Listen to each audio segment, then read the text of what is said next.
Hola Vera, ¿qué tal? ¿Cómo estás? Hola Eli, muy bien. Sí, ahora mismo muy bien. tenemos un tiempo de no vernos. Un tiempo largo, ¿eh? Sí. Un par de añitos, ¿no? O así. Sí, creo que sí, presencial, sí. Y afortunadamente pues nos vamos siguiendo virtualmente, ¿no? Sí. Y precisamente, explícame un poco qué es lo que te ha llevado a estar aquí ahora conversando conmigo sobre el dolor, el duelo, el acompañamiento. Pues, bueno, por una parte algo personal, me apetecía mucho hablar contigo, la verdad, sobre duelo, por lo que nos une, ¿no? Nuestra relación. Me siento muy cómoda contigo hablando sobre ello y por eso te elegí, en gran parte, ¿no? Por nuestra trayectoria relacional. Y luego a nivel histórico mío, a nivel personal, he vivido pérdidas importantes en mi vida y eso ha determinado mi trayectoria profesional y personal.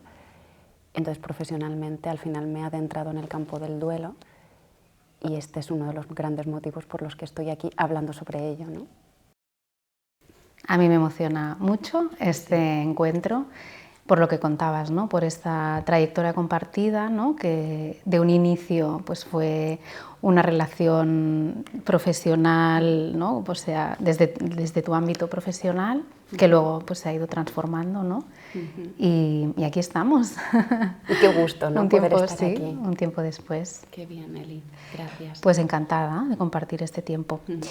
Tu trabajo en el ámbito del acompañamiento al dolor emocional ha sido reconocido por instituciones como el Colegio Oficial de la Psicología de Madrid y también por algunos medios que han requerido de tu participación, como el diario El País o la ventana de la cadena SER. ¿Me podías explicar cómo valoras estas participaciones y este reconocimiento? ¿Cómo lo valoras tú?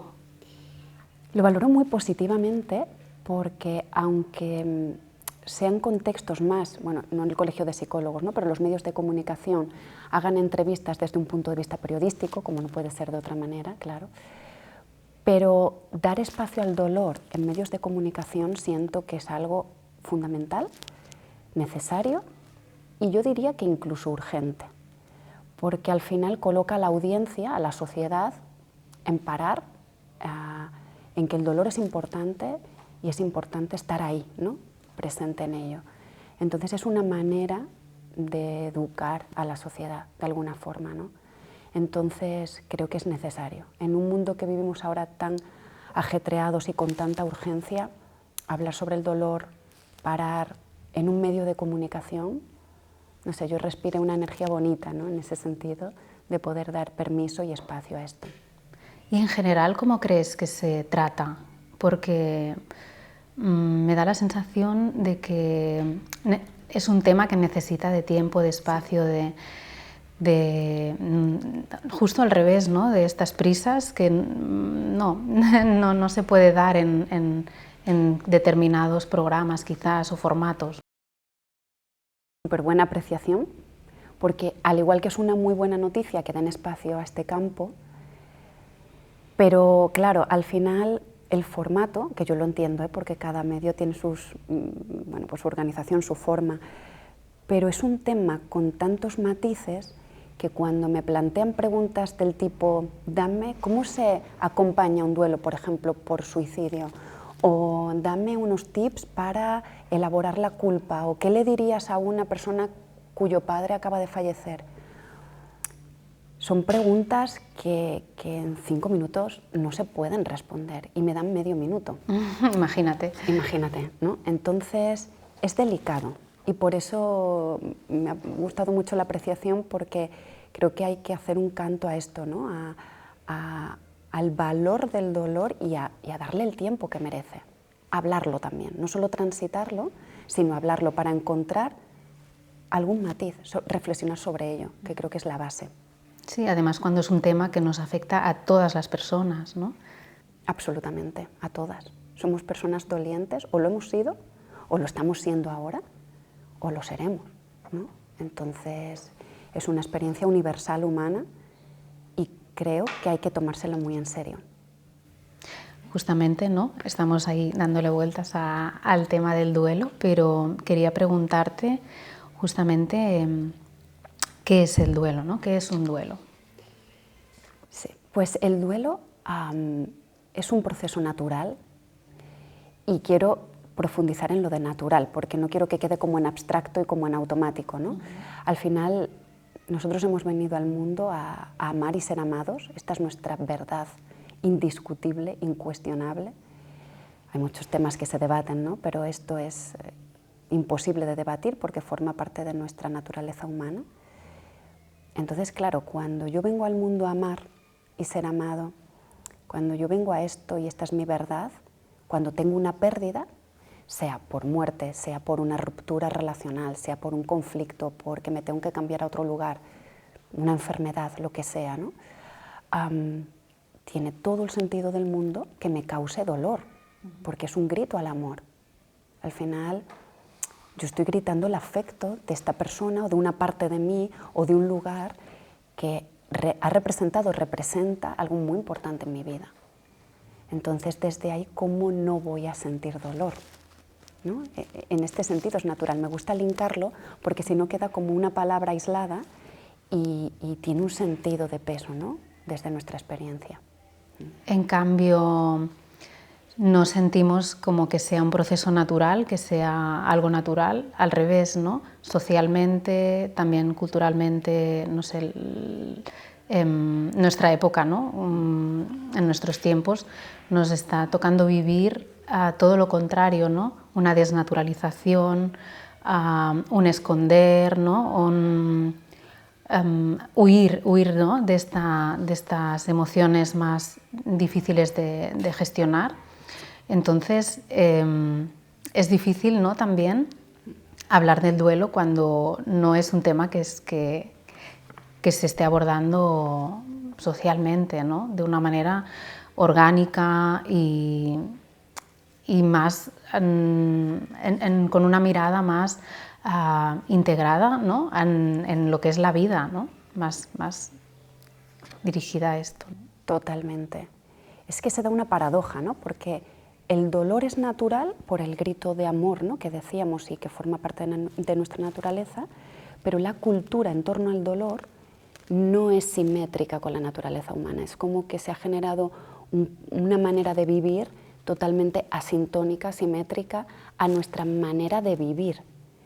Entonces, claro, esta brecha de no tener una cultura en sintonía, esto genera sufrimiento, que no es dolor, es diferente. ¿Qué siento que pasa?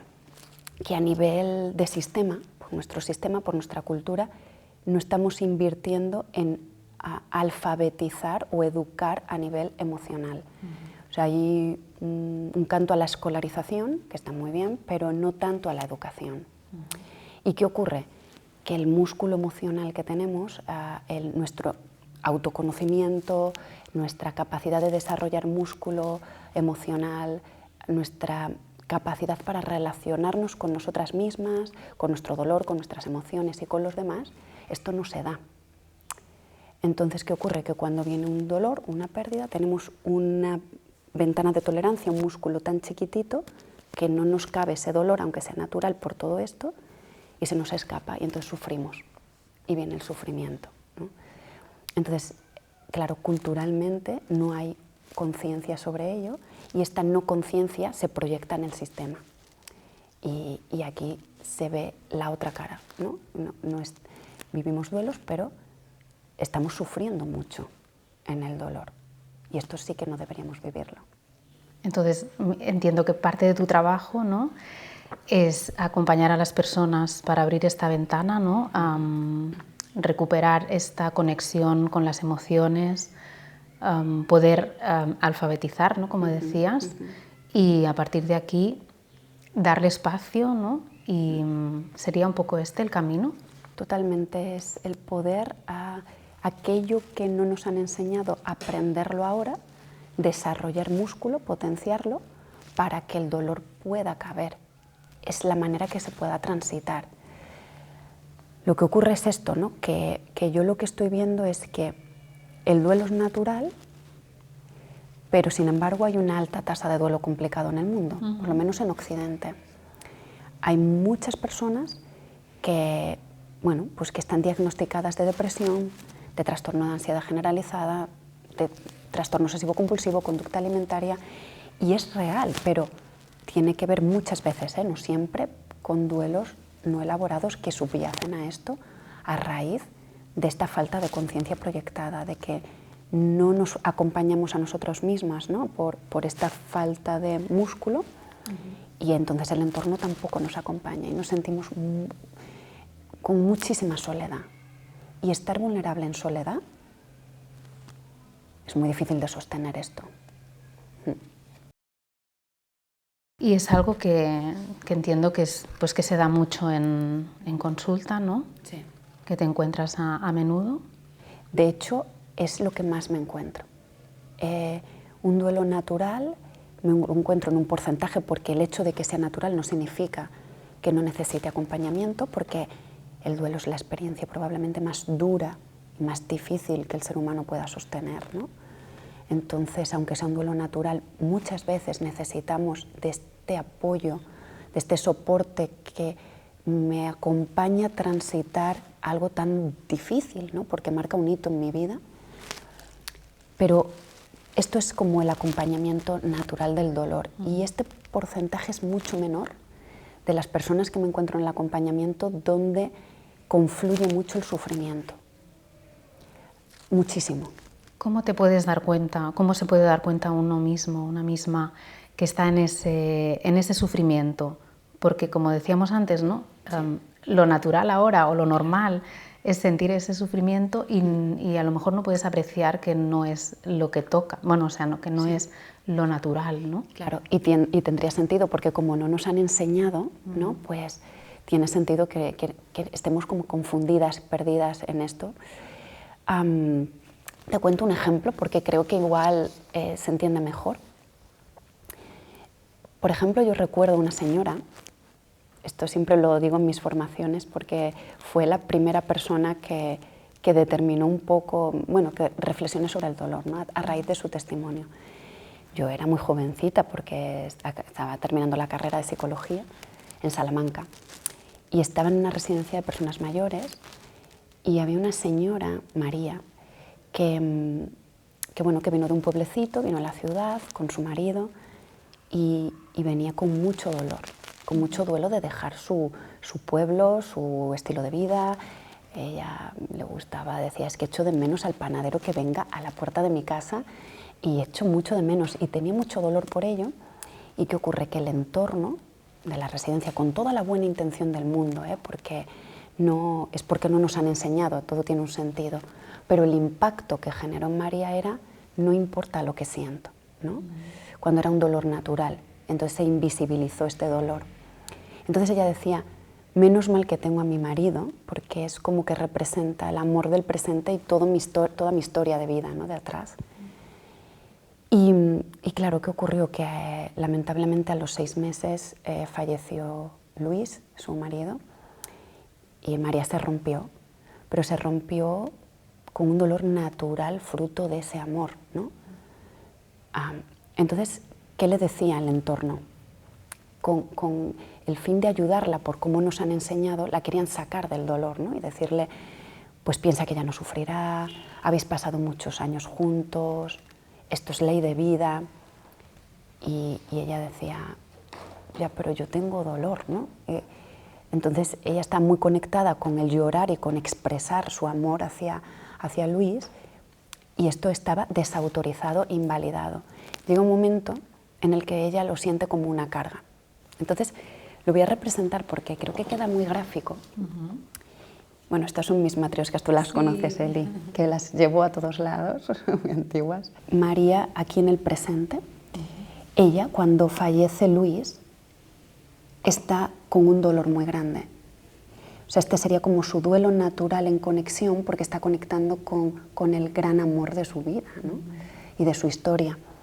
Lo pongo del mismo color porque es un dolor natural. Ella necesita transitar esto y conectar para elaborarlo, ¿no? ¿Qué ocurre? Que cuando el entorno que está aquí, los mensajes que llegan de fuera, desautorizan este dolor y es repetido, como yo estoy tan vulnerable y estoy aquí hacia afuera, mi neocortes prefrontal está como aquí, alejado, está en primera línea este dolor. Entonces, cuando se me desautoriza y estoy tan rota, al final lo que ocurre es que, en el caso de María, porque luego cada persona se activa otra parte, que es sufrimiento. Esto no es dolor. ¿Y por qué sufrimiento?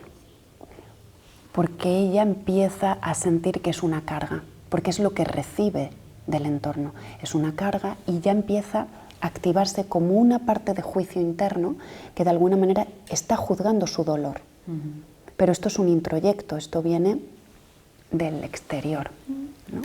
Está integrando algo, ¿no?, que le viene de fuera. Exacto. Pero ¿qué ocurre? Que queda en su mapa interno y de alguna manera esta parte boicotea su dolor natural, es como que le da freno. ¿Qué le pasó a María? Que como esto no se identificó y no se pudo reparar, este sufrimiento, comenzó a aislarse como una estrategia de protegerse del entorno, porque es más fácil estar aislada que cuando conecto con mi dolor se me desautoriza porque me hace mucho daño. Claro. Y este sufrimiento es lo que llevó a aislarse y ahí, con el tiempo, tuvo una depresión. Y era una depresión de verdad, pero era una depresión que venía de aquí, de un dolor natural que lo que ella necesitaba era conectar con ello, hablarlo, compartirlo, expresarlo, elaborarlo. Claro, ella se sentía inadecuada en su momento vital, ¿no?, que era un proceso natural que estaba viviendo, que no estaba siendo reconocido por su entorno y no se sentía nada acompañada, ¿no? Absolutamente. Y entonces la soledad es brutal, ¿no?, es absoluta. Exacto. La soledad y ese ruido, ¿no?, de algo no está funcionando bien dentro de mí porque estoy siendo una carga. Y claro, es una paradoja, ¿no?, porque el entorno lo hace con muy buena intención porque lo que quiere es ayudarla, pero como tenemos lo que le llamo yo sufrimiento por laguna, porque no nos han enseñado a relacionarnos con nosotras mismas y con los demás, pues nuestro músculo es tan chiquitito que no tenemos la capacidad de sostener ni nuestro propio dolor ni el de los demás. Entonces ayudamos como podemos, ¿no? Pero el impacto es esto. Entonces, qué importante, ¿no?, los entornos que te acompañan, o tu familia, tus vínculos.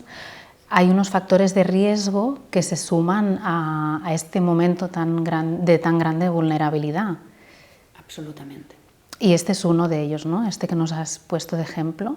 Este es uno de ellos, exacto. ¿Y qué otros también pueden ser factores? Muy buena pregunta. O sea, hay muchas variables, pero, por ejemplo, mi campo de investigación central, ¿no?, cuando yo inicié mi investigación de campo en la práctica de acompañamiento, tenía que ver con el duelo y el apego. Cómo mi historia de vida ha determinado o determina mi manera de vivir y, por tanto, mi manera de vivir los duelos. A mí lo que me ocurría es que cuando yo acompañaba a duelos, ¿no?, que yo me he formado mucho y en estas formaciones han sido muy buenas porque me han inspirado y me han enseñado mucho, ¿no?, pero a la vez yo acababa sintiendo como que había veces que no llegaba con todo eso, ¿no? Entonces, lo que me daba cuenta es que el duelo no es una experiencia aislada. Por eso estas preguntas de cómo acompañas a una persona que acaba de perder a su hermana. No se puede estandarizar y Exacto. generalizar. No, porque hacemos más daño, porque puedo acertar o no puedo acertar. Entonces no puedes jugar con esto al azar, ¿no? Yo creo que el valor o el reto de quien acompaña es encontrar los matices y las partes y las variables que hacen único mi proceso y mi manera para singularizar mi proceso. Y cuando una persona se siente reconocida en su vulnerabilidad, es que esto lo es todo. Primero porque ya en sí me genera mucha seguridad, que es fundamental para transitar un duelo. Y luego, pues porque tengo una dirección concreta y cada persona tiene un camino diferente. Y el reto del terapeuta es este, ¿no?, el saber acompañar para ver, ¿no? Entonces, el apego, el tema de los vínculos, yo veía que era muy importante porque, por ejemplo, ¿no?, si representamos nuestra historia de vida, ¿no?, y vamos a representar como la línea del tiempo que le llamamos, pues aquí está, de aquí, de chiquitita, ¿no? Bueno, esto iría incluso cuando estamos en en la barriga, ¿no? En el vientre materno. Vale, pues el tema de los apegos, de cómo yo vinculo con mis figuras de referencia, es muy importante, sobre todo en la infancia. ¿Por qué?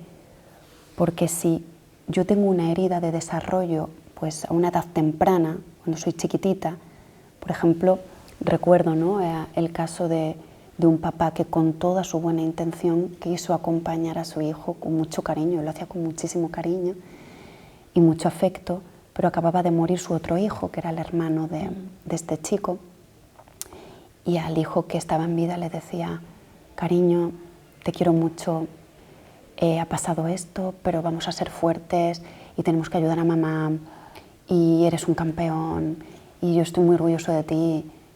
Y es muy afectivo, pero el mensaje emocional que se está dando es que no está conectando con el dolor, que es el amor hacia su hermano, ¿no? Y este papá tampoco está conectando con su dolor, probablemente porque en su historia de vida pues también lo vivió así, va de generación en generación.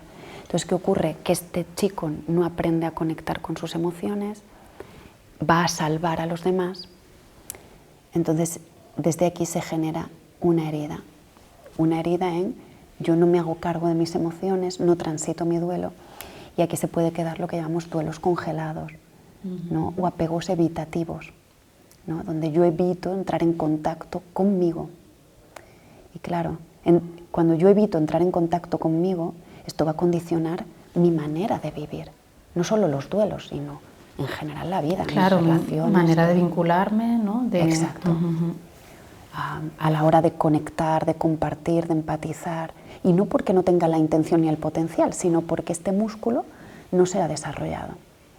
Entonces, ¿qué pasa? Que si esto no se repara y no se identifica, el duelo del presente, un duelo natural del presente, puede disparar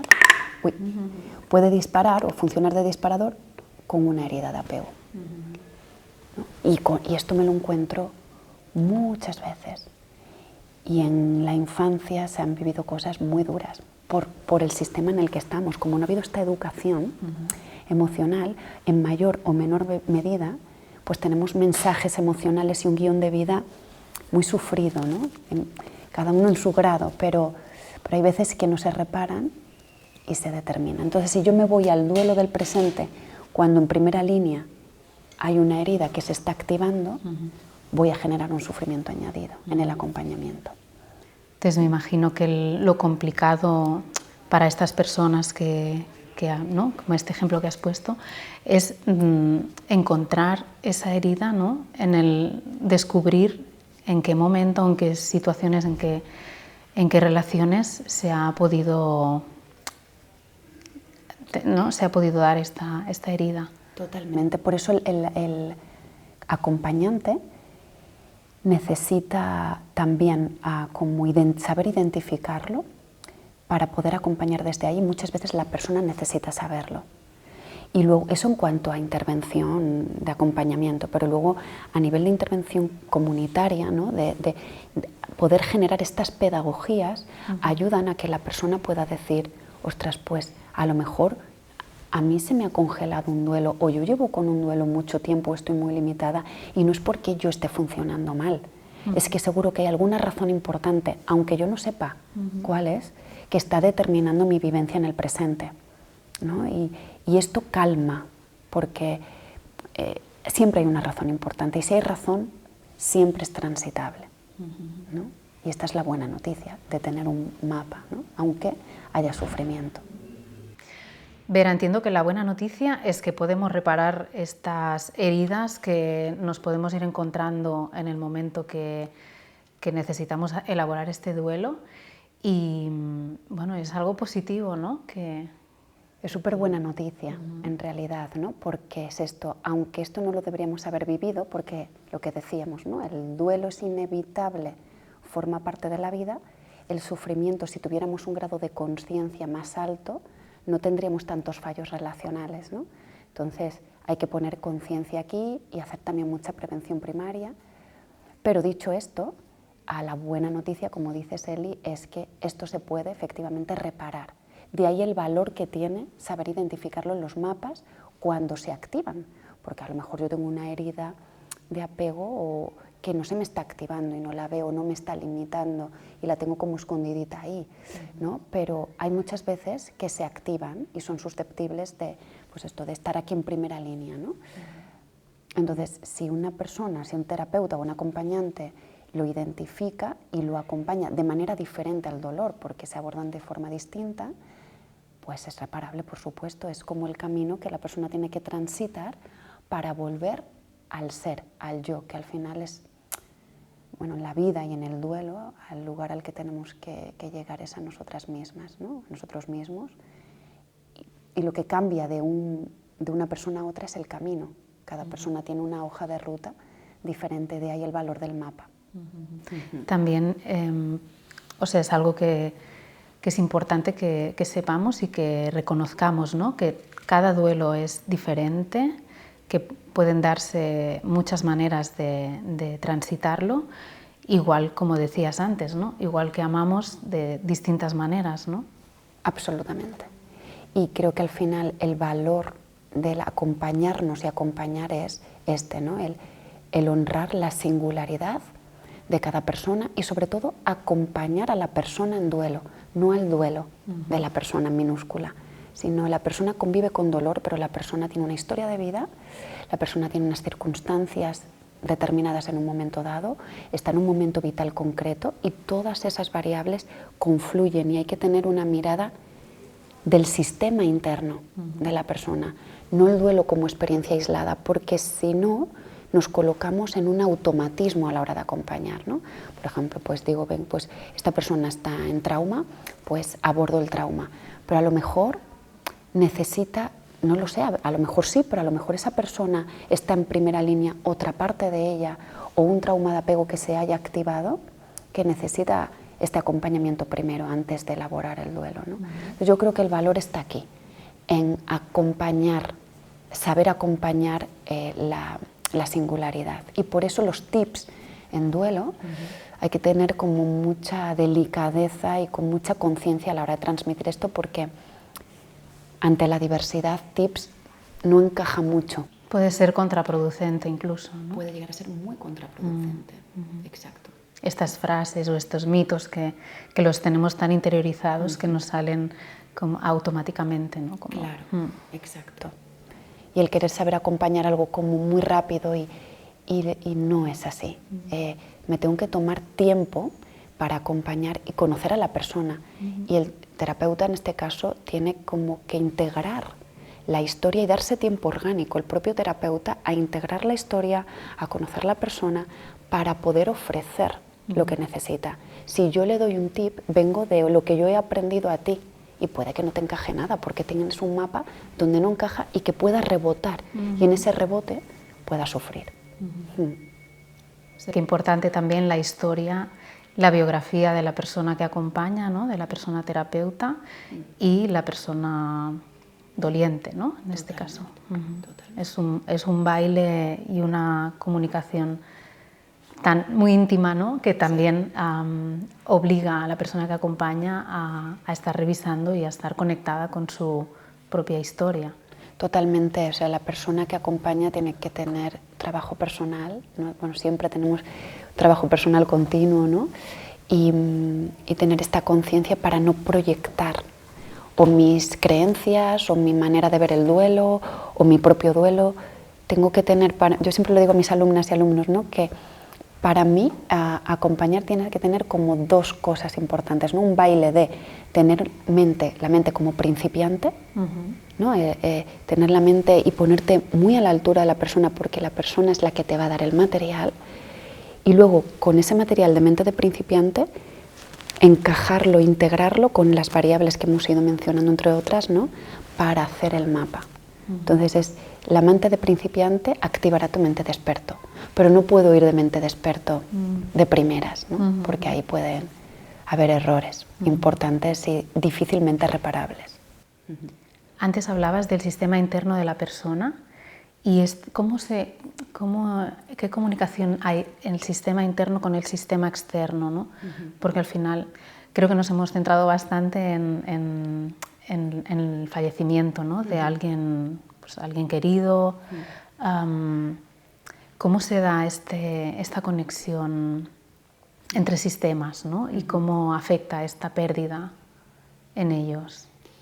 Claro, está el sistema interno de la persona individual, pero claro, yo vivo en comunidad y vivo en familia, o vivo en pareja, o tengo hijos, y cada miembro tiene su propio sistema interno, ¿no? Entonces, si esto interactúa, que normalmente es que interactúa porque estoy conviviendo con un dolor compartido, ¿no? Es muy importante que también el terapeuta tenga una mirada sistémica, no solo a nivel individual, sino a nivel familiar, comunitario, que ayude el terapeuta a traducir estos sistemas, ¿no? Y esto, dependiendo de la necesidad de la persona, lo hacemos de una manera u otra. A veces hacemos terapia familiar y traemos los sistemas internos de todos los miembros para interactuar y ver, ¿no?, qué hay allá. Y hay veces que con la propia persona se trabajan un poco los sistemas de los otros miembros de la familia para poder elaborar no solo el duelo individual, sino un duelo familiar, ¿no? Y tener conocimiento y conciencia de lo que le está pasando al otro, cómo lo está viviendo, qué parte se le está activando, cómo esa parte interactúa con la mía. Esta conciencia implica ya una elaboración del dolor que no es tan intrapersonal, pero que es interpersonal y ayuda mucho a comprender al apoyo, el sostén, porque aumenta el nivel de empatía de una manera muy importante, y en el duelo necesitamos autocuidado y cuidados, ¿no? Entonces esta mirada siento que es clave. Hablas del autocuidado de la persona doliente y que entiendo que, bueno, pues que es una manera de que cada persona vaya encontrando estrategias de, pues no, habrá personas que necesiten estar más en contacto con la naturaleza, con más introspectivas o al revés, ¿no?, más extrovertidas, pero también la persona terapeuta, ¿no?, el autocuidado también es para ella. El autocuidado para todos, ¿no? Y un autocuidado consciente, porque por ejemplo en el duelo se habla del autocuidado de es importante que comas bien, es importante que duermas bien, que te toque el sol, ve a la playa si vives cerca y camina en la naturaleza, y esto es muy bueno, pero yo he visto personas que cuando le dan este tipo de recomendación, dice, pero si yo no me puedo levantar de la cama. Entonces cargan con una culpa extra de no lo estoy haciendo bien. Entonces hay que tomarse el autocuidado pues mirando el mapa también, ¿no? Y el terapeuta lo mismo. Tengo todo un módulo del autocuidado co-consciente de la persona que acompaña, porque, bueno, por falta mucho de ahí, ¿no?, de cómo me cuido cuando estoy acompañando y vienen partes de dolor y de sufrimiento de otra persona que se activan en mí, porque yo como acompañante soy un ser humano en desarrollo también, ¿no? Entonces trabajamos mucho también todo lo que son contratransferencias, bloqueos emocionales, y miro el autocuidado desde ahí, más allá del autocuidado clásico, ¿no? Pero es un autocuidado un poquito más profundo, muy importante. Estamos hablando de tu faceta como terapeuta y también vas hablando de tus alumnos, tus alumnas, y me gustaría saber, en el panorama de la psicología más o menos actual, ¿tú sientes que hay esta mirada holística que tú tanto trabajas y tanto valoras? ¿Y cómo has ido tú creando también tu manera propia de acompañar, ¿no? Sí. Actualmente no sé muy bien ahora, porque estoy bastante desactualizada, estoy como muy centrada en mi proyecto, entonces no te sabría contestar a ciencia cierta, pero es cierto que desde mi experiencia, yo me he encontrado con mucha estructura y muy bien, y gracias a este bagaje me ha inspirado a dar el siguiente paso, porque nos vamos inspirando unos a otros, ¿no?, y hacemos equipo, por lo menos yo lo vivo así. Pero dicho eso, pues a mí me faltaba una mirada más global, me faltaba razonamiento, o sea, presencia y razonar por qué hago las cosas. O sea, creo que en terapia no es tanto el manejo, que también, ¿no?, hacer un manejo hábil de una técnica, que está bien y que es importante, pero yo creo que al final lo importante es cuándo la aplico, por qué la aplico, desde qué lugar la estoy aplicando a qué parte. O sea, un razonamiento clínico de atrás, que esto es con lo que yo me he sentido un poco más desnuda. Entonces, creo que esta es la parte importante, porque yo me veía dando un poquito de palos de ciego, aun sabiendo, pero tenía como palos de ciego, y ahora siento que como que tengo el mapa más definido y me permite integrar mucho mejor y tener como más criterio y saber dónde estoy en cada momento, aunque la narrativa sea muy amplia y haya mucha como ventilación emocional o mucho que contener y sostener, pero en cada momento me veo presente, ¿no? Y creo que esto es muy importante para no dar esto, ¿no? Palos de ciego, como decíamos. Sí. ¿Cómo definirías tu, no sé si llamarle sistema, no sé cómo llamarle? Mi modelo, mi manera, mi mirada. Sí, yo tampoco mucho. Bueno, yo le he puesto unas siglas que no sé si se aproximan o si la cambiaré, ¿no? Pero duelo, apego y trabajo de partes. Y luego le he puesto 7 respuestas, porque para mí las respuestas que más encuentro a cómo se gestiona tanto el dolor, el sufrimiento, las veo en 7, que son trauma, protección, conexión, elaboración, reconexión ascendente, transformación e integración. Que esto, bueno, da para mucho, que ya a lo mejor en otras conversaciones, pero tendrás que hacerte un podcast. Tendré que hacer un podcast, ¿no?, para hablar de todo esto, tanto en el duelo como en el sufrimiento, y se abordan de forma diferencial.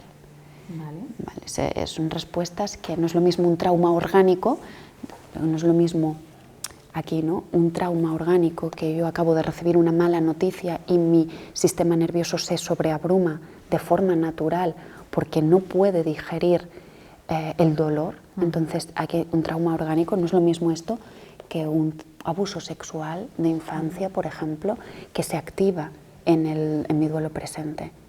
Este trauma no tiene que ver, aunque la respuesta es sobreactivaciones de trauma, pero no es lo mismo un trauma orgánico para mí que un trauma por sufrimiento que se ha quedado instalado, ¿no? El trauma orgánico cumple una función elaborativa, tiene como una función orgánica de procesar, y un trauma por sufrimiento, si no se repara y no se elabora porque se queda congelado en el tiempo, ya esa función elaborativa se ha perdido y vivo a lo mejor la vida desde un sistema nervioso abrumado. Y vivir desde ahí es muy duro. Totalmente. Hablas de las 7 respuestas del duelo y del sufrimiento. Sí, porque trauma sería trauma orgánico en el duelo, trauma de apego o trauma por institucional o trauma, todo lo que sea que yo no debería vivir, se genera un sufrimiento, y ese sufrimiento se puede vivir con respuesta de trauma, ¿no? Por ejemplo, aquello que, por ejemplo, en el hospital me han dado una noticia, me la han dado mal, no me han acompañado, esto me puede generar trauma. A lo mejor no tanto la noticia en sí, que también, sino el cómo he recibido esa noticia. Eso sería un trauma más por sufrimiento. Para mí, ¿no? O como yo me ordeno. Y lo mismo con el resto de respuestas, ¿no? Cuántos matices, ¿no? Y qué importante es cómo pueden afectar a las personas, ¿no? Cómo nos pueden afectar. Hay muchos matices, yo siempre llamo, es que hay tantos colores, hay tantos brillos, hay tantas luces, y el acompañamiento para mí es una cuestión de matiz. A lo mejor sabemos, pero hay un matiz que si lo ves, vas por aquí en el acompañamiento, no vas por aquí, y es un matiz, pero la dirección es totalmente distinta, ¿no? Entonces, esto yo creo que hay que ponerle como mucha conciencia a todo ello, ¿no? Quería hacerte una pregunta así más personal. Vale, perfecto. ¿Qué has aprendido de ti en estos años de poner energía en tu propósito, ¿no? Yo siento que tu propósito es como darnos cuenta de este sufrimiento que se puede evitar, ¿no? Me da la sensación que estás como enfocada aquí. Pues, ¿qué has aprendido de ti en estos años de poner la energía en esto, ¿no? En tu propósito, en la formación, en cruzar seguramente muchos umbrales y igual sorprenderte por lo que has ido aprendiendo, descubriendo? Wow, qué buena pregunta, ¿eh? Eli. ¿Qué he aprendido de mí? He aprendido a que tenía algo desde chiquitita muy dentro de mí, me emociona y todo, respondiéndolo, muy dentro de mí que no le daba salida, y he aprendido que cuando crees en algo de verdad, es decir, cuando tú sientes que esto es real porque has acompañado a muchas personas sufriendo, y yo que he sufrido, mi entorno que ha sufrido, cuando lo ves, el punto de decir, le tengo que dar salida. Esto lo necesito compartir, como otras muchas personas han compartido conmigo sus dones o sus descubrimientos y me han ayudado tanto. Esto lo tengo que sacar hacia afuera y compartirlo con mis compañeras de profesión, mis compañeros, mi entorno, porque lo veo, porque hay mucha gente sufriendo. Entonces yo sentía, cuando estaba en mi clínica, ¿no?, en mi práctica de acompañamiento, esto no me lo puedo quedar yo, no sería, como yo lo miraba, no sería ético para mí no quedarme esto yo, esto tiene que salir. Y he aprendido a esto, ¿no?, a guiarme por mi intuición, aunque las cosas a veces no son tan fáciles, ¿no? Porque, bueno, desarrollar un programa formativo es complejo, con la casuística que tengo yo también a nivel personal, que soy mamá de 2 niñas, que todavía no he publicado ningún libro, que hay muchas escuelas de formación muy buenas, ¿no? Era un reto muy complejo. Podría haber dicho, no es mi momento, pero lo sentí tanto que digo, tengo que hacerlo. Y pase lo que pase. Y entonces sentí, y esto es lo que yo creo que más aprendí, aunque esto no tenga cobertura, aunque esto no tenga acogida, yo no me quedaré con ese asunto pendiente dentro de mí. Quiero vivir en paz y esto necesitaba hacerlo. Y bueno, he tenido la fortuna o el regalo de que se está recibiendo muy bien. Pero si no hubiera sido así, yo me hubiese quedado, tenía que hacerlo, ¿no? Esto creo que es lo que he aprendido, el dejarte llevar por lo que sientes y que los miedos no te bloqueen. Qué bien, Vera. Pues es algo, ¿no?, apostar por el valor transformador, ¿no?, del duelo, del dolor, es lo que te ha llevado a estar hoy aquí, ¿no? Totalmente. Y a pasar un ratito contigo. Exacto. Tan agradable. Y además que también viene avalado pues con 200 personas que se han formado, se están formando contigo, a lo que decías, ¿no?, a crear una formación. Que explícame un poco cómo la tienes, cómo se estructura, y sé que hay diferentes niveles, ¿no? ¿Cómo la has planificado? Pues es un proyecto que es vivo porque va creciendo. Este año hay una novedad, que tengo un módulo nuevo más y otro nivel. La he planificado como yo acompaño. O sea, yo he querido hacer del proceso terapéutico, he querido hacer un paralelo a nivel pedagógico. El cómo me he ido encontrando, cómo voy acompañando yo. Entonces yo misma me he ido autoobservando y extrayendo todo eso para darle un marco de pedagogía, y gracias también a que las personas que acompaño son súper generosas y me han dado mucho material de su propia vivencia en dolor, en formato de vídeo, en formato de audio, en transcripciones, que me ha ayudado y me refuerza mucho este encuadre pedagógico, ¿no? Entonces son módulos que va una cronología de cómo acompañar, ¿no?, de cómo acompañar en cada proceso. Entonces lo he dividido, actualmente hay 6 módulos, donde explico 7 estaciones, o 6 estaciones, creo, ahora son 6 estaciones terapéuticas, donde cada estación tiene un objetivo terapéutico muy definido, muy concreto, que en el global se resume a generar mapas de duelo, de sufrimiento únicos, cómo los genero, qué variables clínicas necesito para generarlo, cómo lo co-construyo con la persona doliente, cómo llego hasta ahí para tener ese material.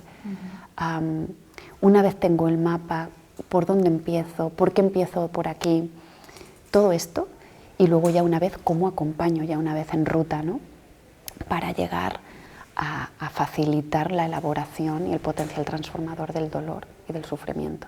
Entonces, bueno, lo he configurado pues con esta cronología, intentando darle mucha estructura también para no perdernos, y utilizando mucho también la parte de sintonía afectiva, ¿no?, en todo ello. ¿Y cómo está siendo el feedback, el retorno de las personas que participan, de las personas profesionales?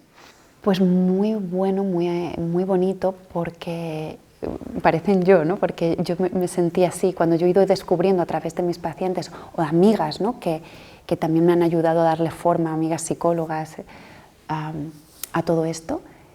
Y yo iba descubriendo y digo, wow, esto creo que va por aquí. Y estos insights, ¿no? Los veo ahora en ellas o en ellos y me resuena mucho. Nos hacemos de espejo y nos une una causa común. Y mis alumnas y alumnos, que son mis compañeras, compañeros también, ¿no? Me ayudan mucho a seguir redefiniendo con sus feedbacks, con sus aportaciones, que son súper valiosas. Y ellas lo que destacan es esto, ¿no? El ya no estoy tan desnuda en el acompañamiento, me veo que puedo crear mapas, me veo con mucha más conciencia a ver a la persona, ¿no? Y esto es lo que más se llevan. Y luego algo que destacan y que para mí era un propósito importante era el que aprendan de forma orgánica. No memorizar y no aprenderme un guión, no, sino como en terapia. En terapia, ¿qué ocurre? Que voy integrando, ¿no? Y voy elaborando, y cuando me quiero dar cuenta he elaborado mucho, no me he tenido que leer un libro, aunque el libro sirva de apoyo en un momento dado, ¿no? Pero viene de mí. Pues a nivel de pedagogía exactamente igual, ¿no? Me dicen en el primer módulo, los apuntes, digo, no os preocupéis, que ya los tendréis, pero no son necesarios, no son necesarios al principio. Exacto. Y cada uno los va viviendo, ¿no? Un poco. Entonces es muy práctico también. Es muy práctico, son todo casos clínicos y demos mías, y incluso hacemos pues, role-playing en el que ellos también son terapeutas míos, ¿no? Donde yo me presto también a ofrecer mi material para practicar y para poner conciencia en todo. Entonces se van... Pues es una formación transformadora, que era un poco mi objetivo, y parece que se va consiguiendo, ¿no? Y esto pues, es muy satisfactorio. O sea que, por una parte, en terapia entiendo que también tú te transformas, ¿no? O tú vas también, sigues descubriendo y aprendiendo, y después también en la parte de la formación, ¿no? Totalmente, es como un paralelismo muy, muy bonito, ¿no? Y además se trabaja también mucho el músculo de la presencia, ¿no? Porque si yo estoy tomando notas todo el rato o estoy aprendiendo un guión, dejas el músculo que necesitamos tener. Y una persona que convive con dolor le pasa lo mismo, no está tomando tantas notas, sino recibiendo, ¿no?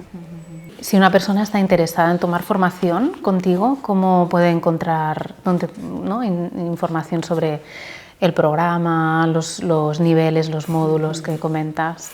En verasantos.es, que es mi página web, allí encontrarán toda la información y se pueden poner en contacto directo conmigo también.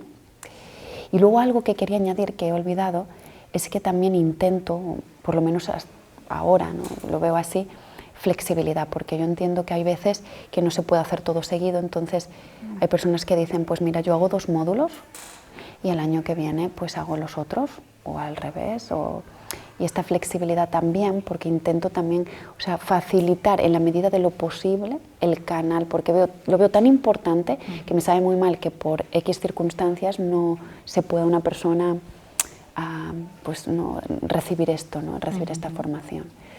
Y esto en verasantos.es, en la web, pues podrán encontrar todo lo referente a la formación y al proyecto.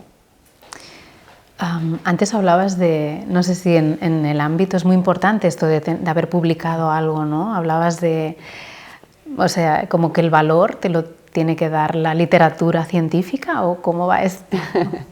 Bueno, hay muchas veces que la publicación es como que te sube mucho en autoridad, o incluso también la presencia digital continua también te puede llegar a subir autoridad, y yo no tengo ni la una ni la otra actualmente. Entonces, no significa eso que nada más, ¿no? Porque al final es la visibilidad. Pero para mí en aquel momento era un reto, porque decía, ostras, es que no tengo esta autoridad visible hacia afuera. Tengo la gente que me conoce, ¿no? y creer en lo que siento. Pero eso me ha ido dando una autoridad orgánica, que es compartida, ¿no? Y estoy cómoda así, porque las cosas vienen como vienen y ya se irá haciendo, ¿no? Conforme vayan viniendo la vida. Y cada quien tiene que encontrar también su manera, sus canales. Manera, su estilo, su momento, y respetarte mucho en esto también creo que es importante. También es algo que estoy aprendiendo. Después de tantos años de investigación, de experiencia clínica y docente, ¿no? Hay muchos terapeutas que aunque sienten una profunda vocación por acompañar el duelo, se enfrentan a retos significativos, ¿no? Búsquedas, bloqueos emocionales, dificultades para facilitar la elaboración del duelo o incluso la frustración por la tasa de abandono de los pacientes, que esto era algo que no sabía yo. Este sufrimiento del terapeuta, lo hemos ido comentando también, ¿no? Que a veces entra en conflicto con su vocación, ¿no? en una realidad en el campo del acompañamiento emocional. ¿Qué mensaje les darías? También es muy buena pregunta, porque es verdad que los terapeutas, o no solo los terapeutas, profesionales que se dedican a acompañar en el dolor en instituciones o en otros ámbitos, muchas veces se sufre mucho porque también hay mucha desautorización en cómo estás acompañando así, en cómo lo haces de esta forma, ¿no? O hay bloqueos, es que no se nos ha enseñado, lo que hablaba del sufrimiento por laguna, ¿no? No se nos ha enseñado a acompañar, a cuidarnos. No se nos ha enseñado casi más a salvar al otro de las herramientas que tengo, pero no nos han enseñado a estar presentes ahí. Entonces, claro, cuando yo tengo esta parte de laguna y no tengo recursos, aunque aprenda muchas cosas, hay cosas que faltan y se sufre. Entonces, yo lo que diría sería como potenciar mucho el autocuidado,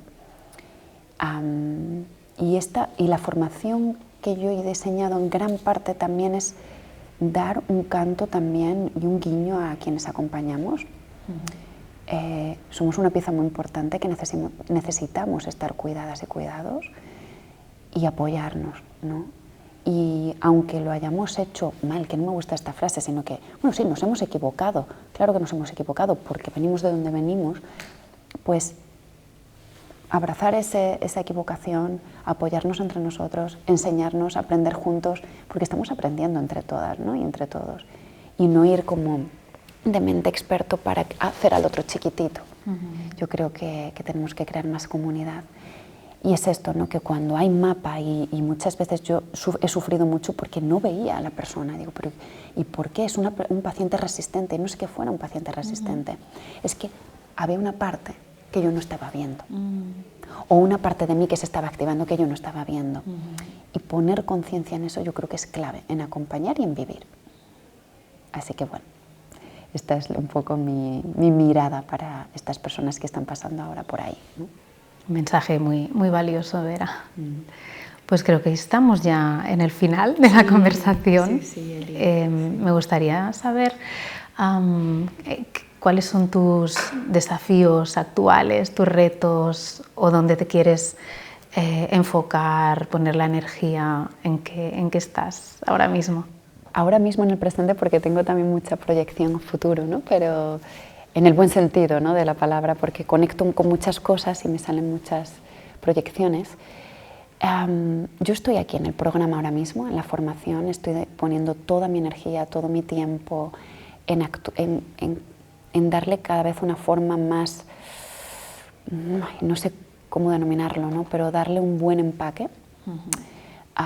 Y ahí es donde estoy depositando en el mejorar la calidad en el acompañamiento, y hace muy poco he acuñado un término nuevo, porque yo estoy aprendiendo, o sea, al final todo ha sido fruto de mi propio sufrimiento por laguna, ¿no? Yo cuando me enfrentaba o cuando acompañaba me veía tan desnuda que ahora mismo estoy disfrutando tanto de poder generar mapa, de poder poner palabras, de inspiraciones de mis propias alumnas. Estoy sobre todo aquí, en supervisar y acompañar a profesionales en los acompañamientos, que yo lo recibí cuando vivía sobre todo en Madrid, recibí mucho acompañamiento y creo que ahora me toca a mí ofrecerlo. Y estar al lado sobre todo de las personas en duelo, por supuesto, pero ahora mi energía sobre todo está en los profesionales que acompañan en el dolor, apoyarles, acompañarles y estar ahí con ellas y con ellos. Este es en este momento mi reto más preciado y particular. Más inmediato. Sí. Pues mucha suerte, Vera, en estos retos y en todo lo que venga y te propongas. Y un placer compartir este espacio, este tiempo de lentitud, de pausa, de escucha, de presencia. Muchas gracias, Eli, porque el ritmo contigo permite explicar. Es más larga la entrevista, claro que sí, pero pues que lo merece, porque si no, no encontraríamos los matices y hay que parar, y tú siempre has permitido esto y lo has generado, así que te lo agradezco un montón. Gracias.